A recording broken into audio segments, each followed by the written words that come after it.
Piense y hágase rico. Napoleón Hill. Capítulo 3. La fe. Visualización y creencia en la consecución del deseo. El segundo paso hacia la riqueza. La fe es el elemento químico primordial de la mente. Cuando la fe se mezcla con el pensamiento, el subconsciente capta la vibración, la traduce en su equivalente espiritual, y la transmite a la inteligencia universal, como en el caso de la plegaria. Las emociones de la fe, el amor y el sexo son las más poderosas entre las principales emociones positivas. Cuando se mezclan las tres, tienen el efecto de colorear el pensamiento de tal manera que éste alcanza al momento el subconsciente, y allí se transforma en su equivalente espiritual, la única forma que induce una respuesta de la inteligencia infinita. ¿Cómo desarrollar la fe? Tenemos un planteamiento que le ayudará a comprender mejor la importancia que el principio de autosugestión asume en la transmutación del deseo en su equivalente físico o monetario. La fe es un estado mental que se puede inducir, o crear, con la afirmación o con las repetidas instrucciones al subconsciente, a través del principio de autosugestión. Como ejemplo, considere el propósito por el que presumiblemente usted está leyendo este libro. El objetivo es, por supuesto, adquirir la capacidad de transmutar el pensamiento intangible del impulso del deseo en su contrapartida física, el dinero. Al llevar a cabo las instrucciones descritas en los capítulos sobre la autosugestión y el subconsciente, resumidas en el capítulo de la autosugestión, usted puede convencer al subconsciente de que cree que recibirá lo que está pidiendo, y ello actuará en esa creencia, que su subconsciente le devolverá en forma de fe, acompañada de planes precisos para procurar eso que usted desea. La fe es un estado mental que usted puede incrementar a voluntad, una vez que haya dominado los 13 principios, porque se trata de un estado mental que crece voluntariamente, a través de la aplicación de esos principios.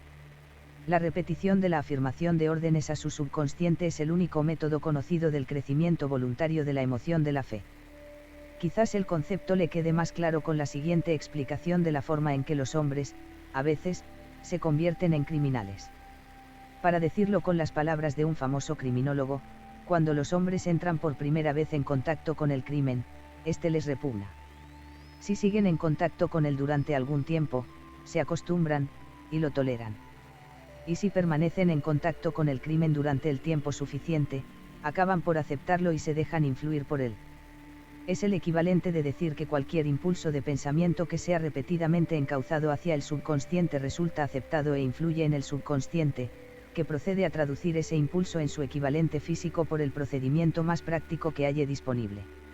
En relación con esto, vuelva a considerar la proposición de que todos los pensamientos que han sido emocionalizados, cargados emocionalmente, y mezclados con la fe empiezan inmediatamente a traducirse en su equivalente física o en su contrapartida. Las emociones, o la porción sentimental, de los pensamientos, son los factores que dan vitalidad y acción a estos. Mezcladas con cualquier impulso de pensamiento, las emociones de la fe, el amor y el sexo le añaden más energía de la que tendría por sí sola. No solo los impulsos de pensamiento que se hayan mezclado con la fe, sino los que se mezclan con cualquiera de las emociones positivas, o de las negativas, pueden alcanzar el subconsciente, e influir en él. Nadie está condenado a la mala suerte. A partir de esta afirmación, usted comprenderá que el subconsciente traducirá en su equivalente físico un impulso de pensamiento de naturaleza negativa o destructiva con tanta facilidad como actuaría con pensamientos de naturaleza positiva o constructiva. Esto explica el extraño fenómeno que millones de personas experimentan, denominado infortunio o mala suerte. Hay millones de personas que se creen condenadas a la pobreza y al fracaso, por culpa de alguna fuerza extraña que creen no poder controlar. Ellos son los creadores de su propio infortunio, a causa de esta creencia negativa, que su subconsciente adopta y traduce en su equivalente físico. Este es un momento apropiado para sugerirle de nuevo que usted puede beneficiarse, transmitiendo a su subconsciente cualquier deseo que quiera traducir en su equivalente físico o monetario, en un estado de esperanza o convicción de que la transmutación tendrá lugar. Su convicción, o su fe, es el elemento que determina la acción de su subconsciente. No hay nada que le impida engañar a su subconsciente al darle instrucciones a través de la autosugestión, tal como yo engañé al subconsciente de mi hijo. Para llevar a cabo este engaño, de manera más realista, cuando se dirija a su subconsciente, compórtese tal como lo haría si ya estuviera en posesión del objeto material que está pidiendo. Su subconsciente traducirá en su equivalente físico, por el medio más práctico y directo, cualquier orden que se le dé en un estado de convicción. O fe en que la orden se llevará a cabo. Sin duda, se ha dicho bastante para señalar un punto de partida desde el cual uno puede, mediante la experimentación y la práctica, adquirir la capacidad de mezclar la fe con cualquier orden que se le dé al subconsciente. La perfección surgirá a través de la práctica. No puede aparecer por el mero hecho de leer las instrucciones. Es esencial para usted que estimule sus emociones positivas como fuerzas dominantes de su mente, y quite importancia y elimine las emociones negativas. Una mente dominada por emociones positivas se convierte en una morada favorable para el estado mental conocido como fe. Una mente así dominada puede, voluntariamente, darle al subconsciente instrucciones que éste aceptará y ejecutará de inmediato. La fe es un estado mental que se puede inducir mediante la autosugestión. Durante todas las épocas, las religiones han exhortado a la humanidad en conflicto a tener fe, en este o aquel dogma o credo, pero no han logrado explicar a las multitudes cómo tener fe. No han afirmado que, la fe es un estado mental que se puede inducir mediante la autosugestión. En un lenguaje que cualquier ser humano normal podrá entender, describiremos todo lo que se sabe sobre el principio mediante el cual la fe puede aparecer donde todavía no existe. Tenga fe en usted, fe en el infinito. Antes de empezar, debería recordar que, la fe es el elixir eterno, que da vida, poder y acción al impulso del pensamiento. Merece la pena leer el enunciado anterior una segunda vez, y una tercera, y una cuarta. Merece la pena leerlo en voz alta. La fe es el punto inicial de toda acumulación de riquezas. La fe es la base de todos los milagros, y de todos los misterios que no se pueden analizar con los parámetros de la ciencia. La fe es el único antídoto conocido contra el fracaso. La fe es el elemento, el componente químico, que, combinado con la plegaria, nos proporciona comunicación directa con la inteligencia infinita. La fe es el elemento que transforma la vibración ordinaria del pensamiento, creada por la mente finita del hombre, en su equivalente espiritual. La fe es el único agente a través del cual el hombre puede dominar la fuerza de la inteligencia infinita, y usarla. La magia de la autosugestión. La prueba es simple y fácil de demostrar. Va ligada al principio de autosugestión. Por lo tanto, centremos la atención en el tema de la autosugestión, para descubrir qué es y lo que se puede alcanzar con ella. Se sabe que uno llega, finalmente, a creer cualquier cosa que se repita a sí mismo, sea la afirmación verdadera o falsa. Si un hombre repite una mentira una y otra vez, con el tiempo aceptará esa mentira como algo cierto. Más aún, creerá que es cierta. Todo hombre es lo que es a causa de los pensamientos dominantes que él permite que ocupen su mente. Los pensamientos que un hombre adopta deliberadamente, y que anima con entusiasmo, y con los que combina una emoción o más, constituyen las fuerzas motivadoras que dirigen y controlan cada uno de sus movimientos, actos y hazañas. Aquí tenemos el enunciado de una verdad muy importante. Los pensamientos combinados con cualquiera de las emociones constituyen una fuerza magnética, que atrae otros pensamientos similares o relacionados. Un pensamiento así, magnetizado, con la emoción se puede comparar con una semilla que, cuando es plantada en terreno fértil, germina, crece y se multiplica una y otra vez, hasta que aquello que en un principio fue una semillita se convierte en innumerables millones de semillas de la misma clase. La mente humana está constantemente atrayendo vibraciones que armonicen con aquella que la domina. Cualquier idea, plan, pensamiento o propósito que uno abrigue atrae infinidad de ideas afines, adhiere estas ideas a su propia fuerza, y crece hasta convertirse en el propósito maestro que domina y motiva al individuo en cuya mente se ha alojado. Volvamos ahora al punto inicial, para informarnos de cómo se puede plantar en la mente la semilla original de una idea. La información es fácil de entender, cualquier idea, plan o propósito se puede fijar en la mente mediante la repetición del pensamiento. Por eso le damos instrucciones para que ponga por escrito un planteamiento de su propósito principal, u objetivo primordial y preciso, lo memorice y lo repita en voz alta todos los días, hasta que las vibraciones auditivas hayan alcanzado su subconsciente. Decídase a dejar de lado las influencias de todo ambiente desfavorable para construir su propia vida a la medida. Al hacer un inventario de sus recursos y capacidades mentales, quizá usted descubra que su mayor debilidad sea su falta de confianza en sí mismo. Esta desventaja puede ser superada, y la timidez transformada en coraje a través de la ayuda que el principio de la autosugestión proporciona. La aplicación de este principio puede ejecutarse mediante la sencilla enunciación de los impulsos de pensamiento puestos por escrito, memorizados y repetidos hasta que lleguen a formar parte del instrumental del que la facultad inconsciente de su mente disponga. Fórmula para la confianza en uno mismo. Primero, sé que tengo la capacidad de alcanzar el objeto del propósito definido de mi vida, por lo tanto, exijo de mí mismo acción perseverante y continua hasta conseguirlo, y aquí y ahora prometo ejecutar tal acción. Segundo, me doy cuenta de que los pensamientos dominantes de mi mente se reproducirán con el paso del tiempo en actos externos y físicos para transformarse en una realidad física, por lo tanto, concentraré mis pensamientos durante 30 minutos cada día en la tarea de pensar en la persona en que me propongo convertirme, creando de este modo una imagen mental clara. Tercero, sé que, mediante el principio de la autosugestión, cualquier deseo que abrigue con perseverancia buscará expresarse a través de ciertos medios prácticos para obtener el objeto que haya tras él, por lo tanto, dedicaré 10 minutos cada día a exigirme el desarrollo de la confianza en mí mismo. Cuarto, he escrito con claridad una descripción del objetivo primordial de mi vida, y nunca dejaré de esforzarme, hasta que haya conseguido la suficiente confianza en mí mismo para alcanzarlo. Quinto, comprendo con claridad que no hay riqueza ni posición que pueda durar mucho tiempo, a menos que se haya formado sobre la lealtad y la justicia, por lo tanto, no me comprometeré en ninguna transacción que no beneficie a todos a los que afecte. Tendré éxito atrayendo hacia mí las fuerzas que deseo emplear, y la cooperación de otras personas. Induciré a otros a servirme, por obra de mi disposición de servir a otros.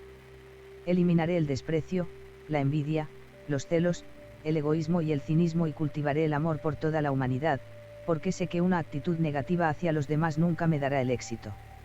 Haré que los demás crean en mí, porque yo creeré en ellos y en mí mismo. Firmaré esta fórmula con mi nombre, la memorizaré y la repetiré en voz alta una vez cada día, con la fe absoluta de que influirá gradualmente en mis pensamientos y mis actos para que yo me convierta en una persona que confía en sí misma y que goza del privilegio del éxito. Tras esta fórmula hay una ley de la naturaleza que ningún hombre ha sido todavía capaz de explicar.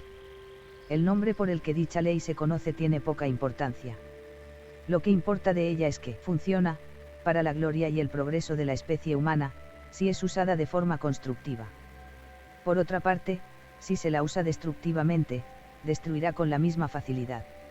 En esta afirmación podemos encontrar una verdad muy importante: quienes se hunden en la frustración y acaban su vida en la pobreza, la miseria y la angustia lo hacen a causa de la aplicación negativa del principio de la autosugestión. La causa se puede encontrar en el hecho de que todos los impulsos de pensamiento tienen tendencia a vestirse de su equivalente físico. El desastre del pensamiento negativo. El subconsciente no distingue entre impulsos de pensamiento positivos o negativos. Trabaja con el material que le suministramos, a través de nuestros impulsos de pensamiento. El subconsciente traducirá en algo real un pensamiento regido por el miedo con tanta facilidad como transformaría en realidad un pensamiento regido por el coraje, o por la fe. Tal como la electricidad hace girar las ruedas de la industria, y rinde servicios útiles si se la emplea correctamente, o acaba con la vida si se hace mal uso de ella, así, la ley de la autosugestión nos conducirá a la paz y la prosperidad o nos arrastrará hacia el valle de la miseria, el fracaso y la muerte, de acuerdo con el grado de comprensión y aplicación que tengamos de ella. Si uno se llena la cabeza de miedos, dudas y desconfianza en su capacidad para conectar y usar la fuerza de la inteligencia infinita, la ley de la autosugestión adoptará ese espíritu de desconfianza y lo usará como patrón mediante el cual el subconsciente lo traducirá en su equivalente físico. Así como el viento arrastra un barco hacia el este y otra hacia el oeste, usted será elevado o hundido por la ley de la autosugestión de acuerdo con la manera en que usted oriente las velas de su pensamiento. La ley de la autosugestión, que puede elevar a cualquier persona a niveles asombrosos de realización, queda bien descrita en los siguientes versos. Si piensas que estás vencido, lo estarás. Si piensas que no te atreves, no te atreverás. Si te gusta ganar, pero piensas que no puedes, es casi seguro, no ganarás. Si piensas que perderás, estás perdido, pues en el mundo encontramos que el éxito empieza en la voluntad del hombre. Todo está en el estado mental. Si piensas que eres inferior, lo eres. Tienes que pensar alto para ascender. Tienes que estar seguro de ti mismo antes de poder ganar.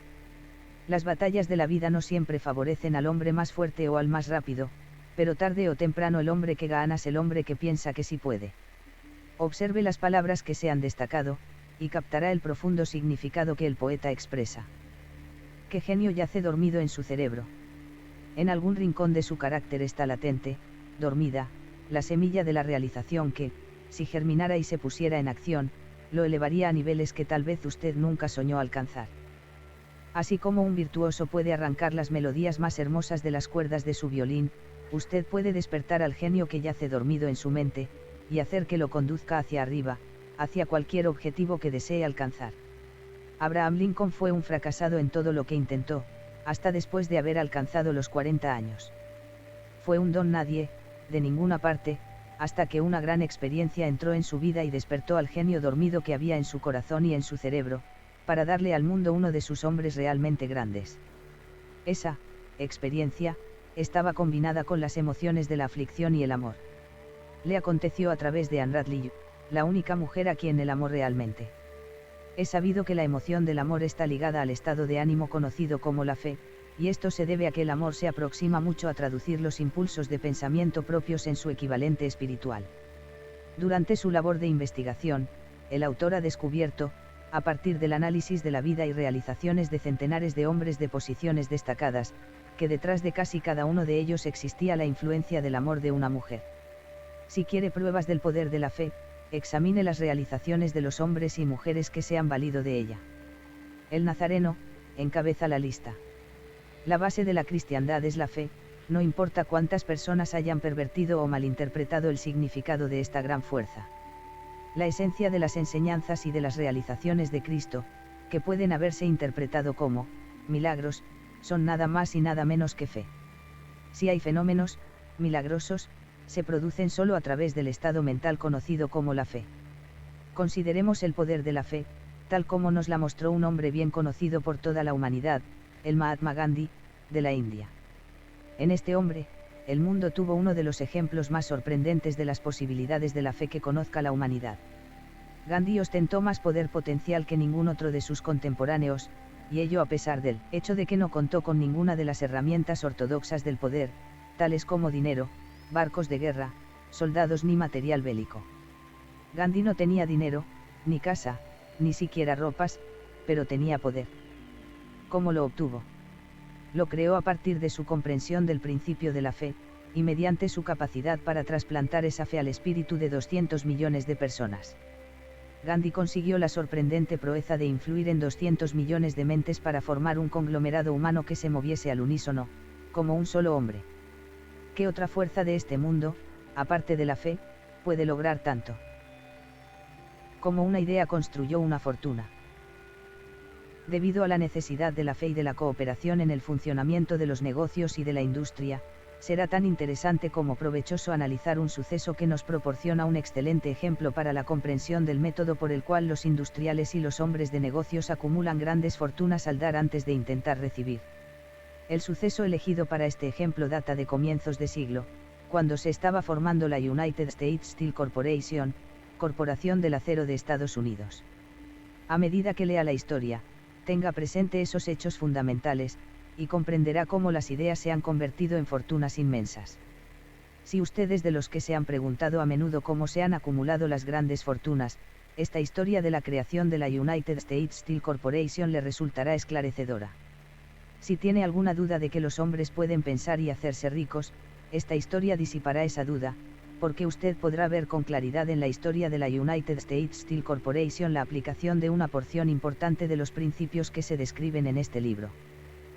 El asombroso relato del poder de una idea ha sido escrito de forma espectacular por John Lovell, del New York World Telegram, y la transcribimos con su cortesía. Un bonito discurso de sobremesa por $1.000 millones.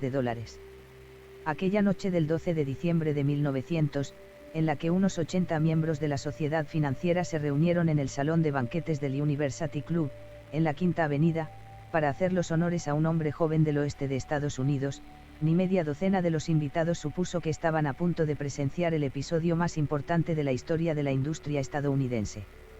J. Edward Simmons y Charles Stewart Smith, llenos de gratitud por la pródiga hospitalidad con que Charles M. Schwab les había regalado durante una reciente visita a Pittsburgh, habían organizado la cena para presentar a aquel empresario del acero de 38 años a la Sociedad de Banqueros del Este de Estados Unidos.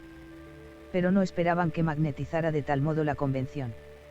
De hecho, le advirtieron que los corazones que rellenaban las camisas de Nueva York no reaccionarían a la oratoria, y que si no quería aburrir a los Stillman y los Harriman y los Vanderbilt, sería mejor que se limitara a 15 o 20 minutos de intrascendencias amables, pero nada más. Incluso John Pierpont Morgan, sentado a la derecha de Schwab, como indicaba su dignidad imperial, había previsto honrar la mesa con su presencia muy brevemente. Y en lo que se refería a la prensa y al público, todo el asunto presentaba tan poco interés que los periódicos del día siguiente ni lo mencionaron. De manera que los dos anfitriones y sus distinguidos invitados probaron los habituales 7 u 8 platos. Hubo poca conversación y, versara sobre lo que versase, fue parca y discreta. Aunque algunos de los banqueros y agentes de bolsa habían visto antes a Schwab, cuya carrera había florecido en los bancos de Monongahela, ninguno lo conocía bien. Pero, antes de que la velada acabara, ellos y Money Master Morgan quedarían admirados, y un bebé de $1.000 millones, la United States Steel Corporation, nacería allí. Quizás sea una lástima para la historia que no se haya hecho ninguna grabación del discurso de Charlie Schwab en aquella cena. Sin embargo, tal vez se tratara de un discurso casero, con incorrecciones gramaticales, pues los perfeccionismos del lenguaje nunca le interesaron a Schwab, lleno de refranes y compaginado con ingenio. Pero, aparte de eso, obtuvo una fuerza y un efecto impresionantes sobre los $5.000 millones de capital estimado que los comensales representaban. Cuando terminó, y la reunión vibraba todavía con sus palabras, aunque Schwab había hablado durante 90 minutos, Morgan condujo al orador a una ventana apartada donde, balanceando las piernas en un alto e incómodo asiento, hablaron durante 1 hora más.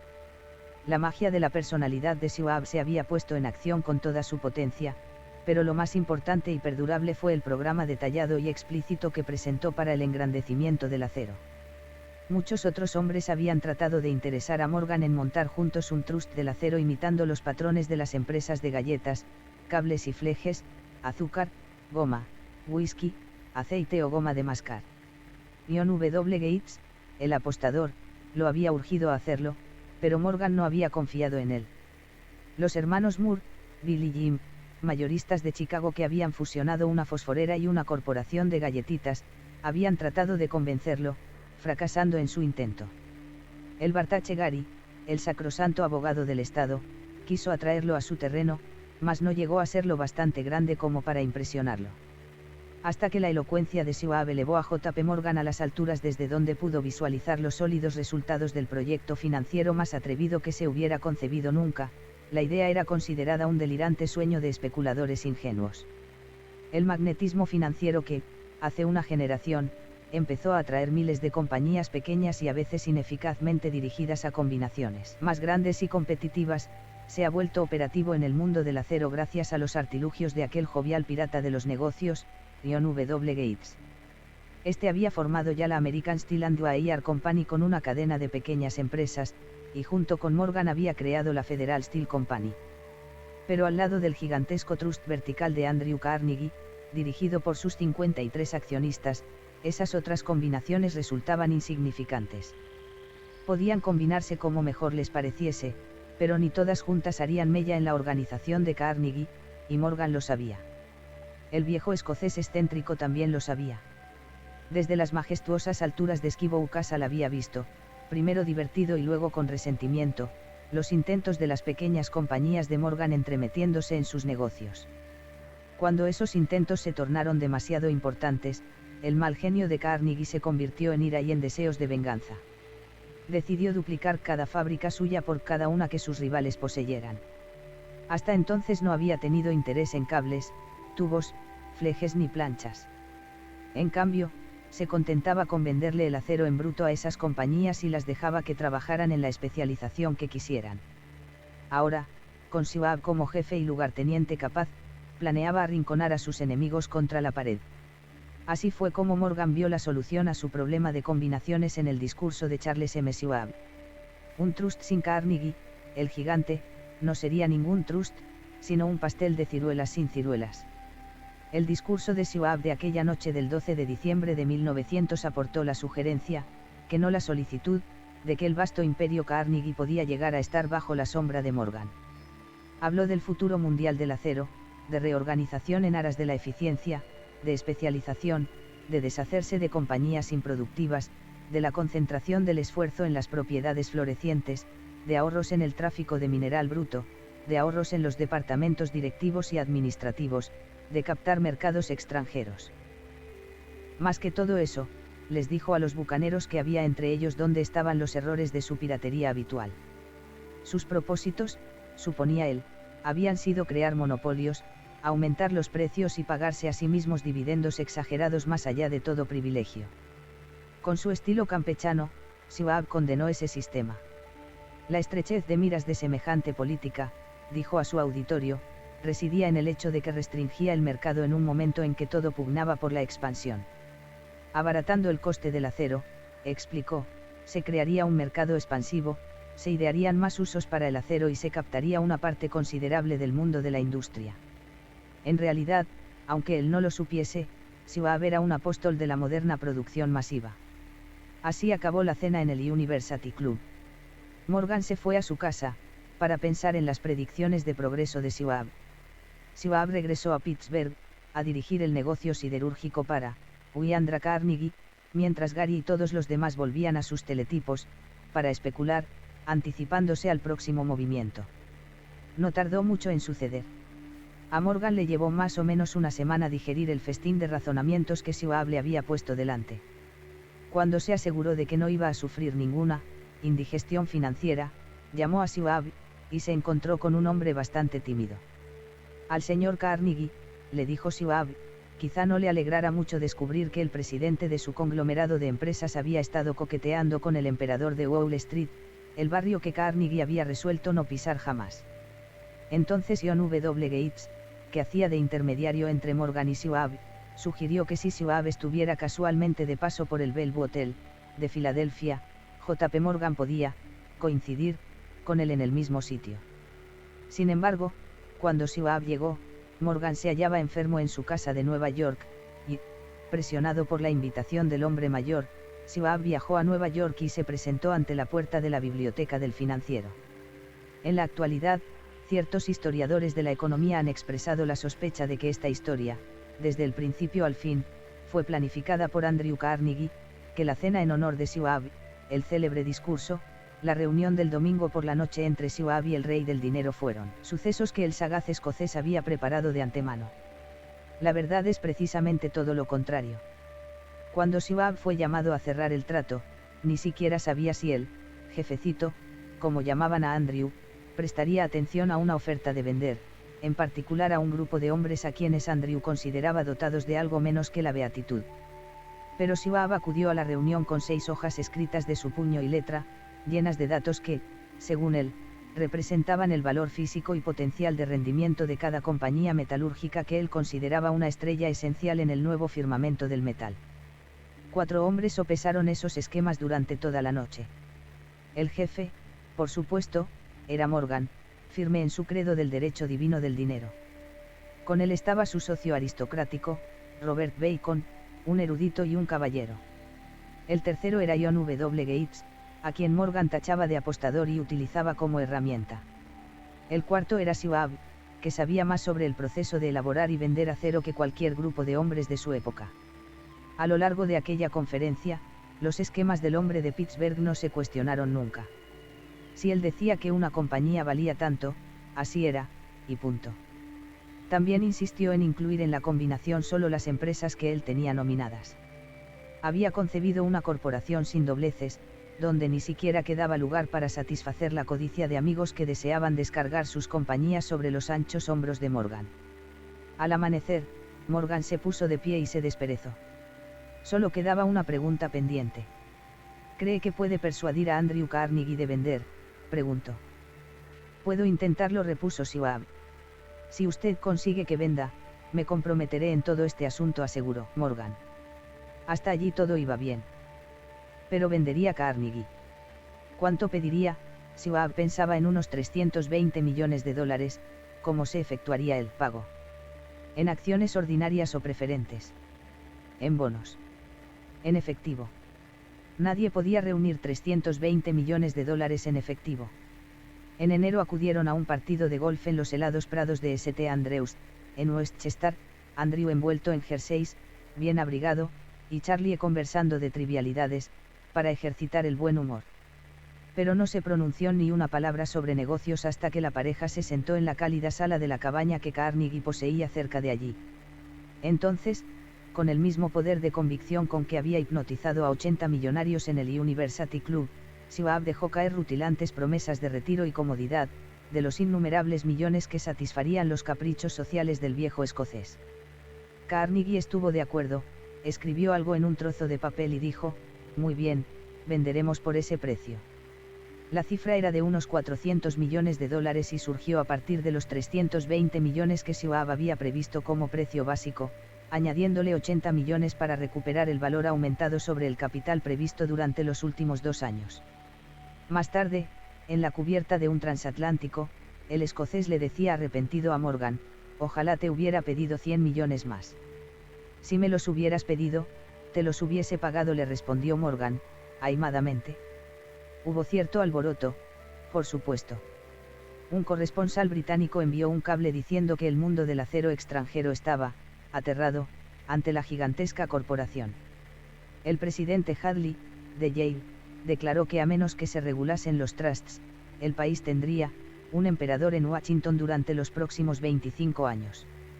Pero ese hábil agente de bolsa que quien era, se aplicó a su trabajo de impulsar tan vigorosamente las nuevas acciones hacia el público, que todo el exceso de liquidez, estimado por algunos en cerca de 600 millones de dólares, fue absorbido en un abrir y cerrar de ojos. De manera que Carnegie obtuvo sus millones, el sindicato de Morgan consiguió 62 millones por todos sus problemas, y todos los muchachos, desde Gates a Gary, también ganaron sus millones. Schwab, de 38 años, obtuvo su recompensa. Fue nombrado presidente de la nueva corporación, y ostentó el cargo hasta 1930. La riqueza empieza con el pensamiento. La impresionante historia del gran negocio que usted acaba de leer es un ejemplo perfecto del método por el cual el deseo puede transmutarse en su equivalente físico. Esa gigantesca organización se creó en la imaginación de un hombre. El plan por el que le proporcionaban a la organización hornos de acero que aportaban su estabilidad financiera se creó en la mente de la misma persona. Su fe, su deseo, su imaginación, su perseverancia fueron los verdaderos ingredientes esenciales que conformaron la United States Steel Corporation.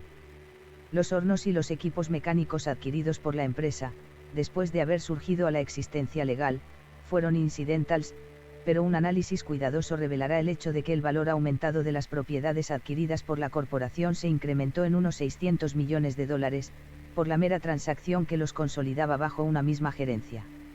En otras palabras, la idea de Charles M. Schwab, sumada a la fe con la que contagió a J. P. Morgan y a los demás, había dado unos beneficios de unos 600 millones de dólares. No es una suma insignificante por una sola idea. La United States Steel Corporation prosperó hasta convertirse en una de las empresas más ricas y poderosas de Estados Unidos, dando empleo a miles de personas, desarrollando nuevas aplicaciones para el acero, y abriendo nuevos mercados, demostrando de ese modo que los 600 millones de beneficio que la idea de Schwab produjo estaban bien merecidos. La riqueza empieza en la forma de un pensamiento. La cantidad está limitada solo por la persona en cuya mente esa idea se pone en movimiento. La fe elimina las limitaciones. Recuerde esto cuando esté listo para negociarle a la vida lo que usted desee como precio por haber pasado por ella. Capítulo 4. La autosugestión. El vehículo para influir en el subconsciente. El tercer paso hacia la riqueza. Autosugestión es un término que se aplica a todas las sugestiones y a todos los estímulos autoadministrados que alcanzan la propia mente a través de los 5 sentidos. Dicho de otro modo, la autosugestión es la sugestión de uno mismo. Es el agente de comunicación entre esa parte de la mente donde la parte consciente tiene lugar y aquella otra que sirve de asiento de la acción para el subconsciente. A través de los pensamientos dominantes que uno permite que permanezcan en la mente consciente, que estos pensamientos sean positivos o negativos no altera el mecanismo, el principio de la autosugestión alcanza voluntariamente el subconsciente y lo influye con estos pensamientos. La naturaleza ha creado al hombre de tal manera que tenga control absoluto sobre el material que llega a su subconsciente, a través de sus 5 sentidos, aunque esto no significa que deba interpretarse como una afirmación de que el hombre siempre ejercite ese control. En casi todos los casos, no lo ejercita, y ello explica por qué tanta gente vive en la pobreza. Recuerde lo que se ha dicho sobre la semejanza del subconsciente con un jardín fértil, en donde las hierbas crecen en abundancia, si no se siembran semillas de plantas más deseables. La autosugestión es el agente de control a través del cual un individuo puede alimentar voluntariamente su subconsciente con pensamientos de naturaleza constructiva o, por negligencia, permitir que los pensamientos de naturaleza destructiva se infiltren en ese rico jardín de la mente. Vea y sienta el dinero en sus manos. En los últimos 6 pasos descritos en el capítulo sobre el deseo, usted ha recibido instrucciones para que lea en voz alta 2 veces por día el enunciado escrito de su deseo de dinero, y para que se vea y se sienta ya en posesión del mismo. Al seguir esas instrucciones, usted comunica el objeto de su deseo directamente a su subconsciente en un estado de fe absoluta. Mediante la repetición de este procedimiento, usted crea con su voluntad hábitos de pensamiento que son favorables a sus esfuerzos para transmutar el deseo en su equivalente monetario. Retroceda a esos 6 pasos que se describen en el capítulo 2, para releerlos con mucha atención antes de seguir adelante. Luego, cuando llegue a esa parte, lea con atención las 4 instrucciones para la organización de su Mastermind, que se describen en el capítulo sobre la planificación organizada. Al comparar esos 2 conjuntos de instrucciones, usted se dará cuenta de que ambos se basan en el principio de la autosugestión. Recuerde, por lo tanto, cuando lea en voz alta el enunciado de su deseo, mediante el cual usted se empeña en desarrollar una conciencia del dinero, que la mera lectura de estas palabras no tendrá consecuencias, a menos que usted las funda con la emoción, con el sentido de sus palabras. Su subconsciente reconoce y actúa solo en los pensamientos que usted ha combinado con la emoción, con el sentimiento. Ese es un hecho tan importante como para garantizar la repetición prácticamente en cada capítulo, porque la falta de comprensión de eso es la razón principal de que la mayoría de la gente que trata de aplicar el principio de la autosugestión no logre los resultados deseados. Las palabras indiferentes, recitadas sin emoción, no influyen en el subconsciente. Usted no obtendrá resultados apreciables hasta que aprenda a llegar a su subconsciente con pensamientos o palabras habladas que hayan sido cargados con la emoción de la convicción. No se desanime si no puede controlar y dirigir sus emociones la primera vez que trate de hacerlo. Recuerde que no existe la posibilidad de obtener algo por nada. Por mucho que quiera, no podrá engañarse. El precio de la capacidad para influir en su subconsciente es la perseverancia incansable en la aplicación de los principios que se describen aquí. Usted no podrá formarse esa capacidad deseada por un precio menor. Usted, y solo usted, debe decidir si la recompensa por la que se está esforzando, la conciencia del dinero, vale el precio que debe pagar por ella con su esfuerzo. Su habilidad para emplear el principio de la autosugestión dependerá, en gran medida, de su capacidad para concentrarse en un deseo dado hasta que ese deseo se convierta en una obsesión ardiente. ¿Cómo fortalecer sus poderes de concentración? Cuando empiece a seguir las instrucciones de los 6 pasos descritos en el segundo capítulo, será necesario que haga uso del principio de la concentración. Así pues, le ofreceremos sugerencias para el uso de la concentración eficaz. Cuando usted comience a ejecutar el primero de los 6 pasos, cuyas instrucciones son: determine la cantidad exacta de dinero que desea, mantenga el pensamiento concentrado en esa cantidad de dinero, o fijada la atención en él, con los ojos cerrados hasta que, de hecho, pueda ver el aspecto físico del dinero. Haga eso por lo menos una vez al día. A medida que progrese en estos ejercicios, siga las instrucciones dadas en el capítulo de la fe, y véase a sí mismo en posesión del dinero. Aquí hay un hecho muy importante: el subconsciente asume cualquier orden que se le dé en un estado mental de fe absoluta, y actúa siguiendo esas órdenes, aunque deban presentársele a menudo una y otra vez, mediante la repetición, antes de que el subconsciente las interprete. Teniendo en cuenta la afirmación anterior, considere la posibilidad de jugarle un truco perfectamente legítimo a su subconsciente, y hágale creer, porque usted cree en ello, que usted debe obtener esa cantidad de dinero que está visualizando, que esa cantidad de dinero ya espera que usted sea su dueño, y que el subconsciente debe proporcionarle planes prácticos para conseguir el dinero que ya es suyo. Endósele la idea sugerida en el párrafo anterior a su imaginación, y vea cómo su imaginación puede, o podrá, crear planes prácticos para la acumulación de dinero mediante la transmutación de su deseo. No espere un plan definido, mediante el cual se propondrá intercambiar servicios o mercaderías a cambio del dinero que usted visualiza. En cambio, empiece a verse en posesión del dinero, esperando y exigiendo mientras tanto que su subconsciente le proporcione los planes que necesite.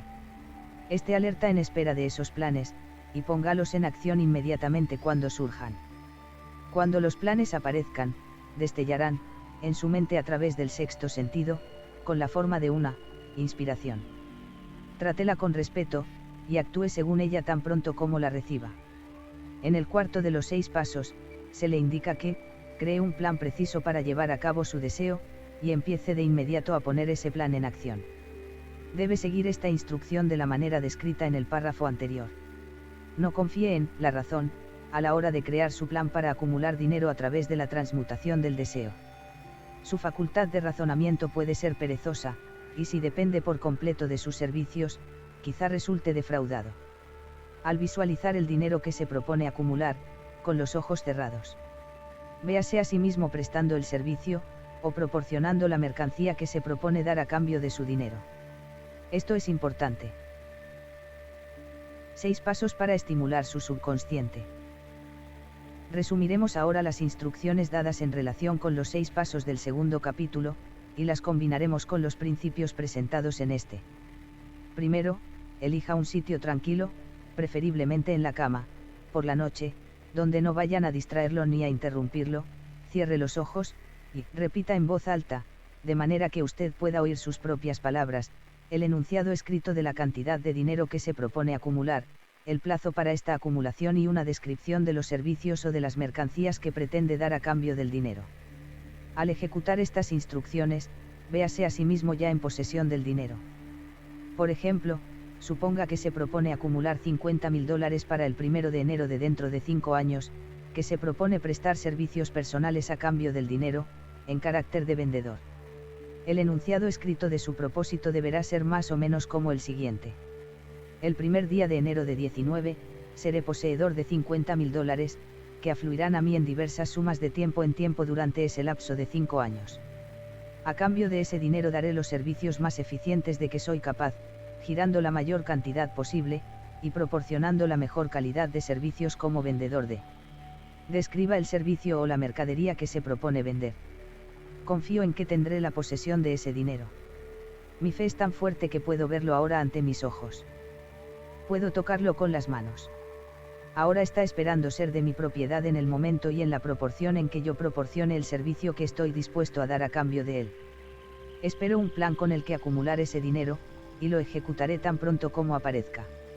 Segundo, repita este programa por la noche y por la mañana hasta que pueda ver, en su imaginación, el dinero que ha decidido acumular. Tercero, ponga una copia de su enunciado escrito en donde pueda verla por la noche y por la mañana, y léala justo antes de dormirse y antes de levantarse hasta que la haya memorizado. Al seguir estas instrucciones recuerde que está aplicando el principio de la autosugestión con el propósito de darle órdenes a su subconsciente. Recuerde, además, que su subconsciente acatará solo instrucciones que estén cargadas emocionalmente, dirigidas hacia él con sentimiento. La fe es la más fuerte y productiva de las emociones. Siga las instrucciones del capítulo dedicado a ella. Al principio, estas instrucciones pueden parecer abstractas. No se deje inquietar por eso. Siga las instrucciones, sin prestar atención a lo abstractas, o lo poco prácticas que puedan parecerle. Pronto llegará el momento en que, si ha hecho lo que se le ha indicado, tanto en espíritu como en actos, todo un nuevo universo de poder se desplegará ante usted. El secreto del poder de la mente. El escepticismo, en relación con las nuevas ideas, es una característica de todos los seres humanos. Pero si sigue las instrucciones indicadas, su escepticismo pronto se convertirá en convicción que a su vez se cristalizará en fe absoluta. Muchos filósofos han afirmado que el hombre es el dueño de su propio destino terrenal, pero casi ninguno ha conseguido decir por qué lo es. La razón de que el hombre pueda ser dueño de su propio estatus terrenal, y en especial de su nivel económico, queda expresada con todo detalle en este capítulo. El hombre puede convertirse en el dueño de sí mismo y de su ambiente, porque tiene el poder de influir en su propio subconsciente. Llevar a cabo la transmutación del deseo en dinero conlleva el empleo de la autosugestión como agente mediante el cual uno puede alcanzar el subconsciente e influir en él. Los otros principios son simples herramientas con las que aplicar la autosugestión.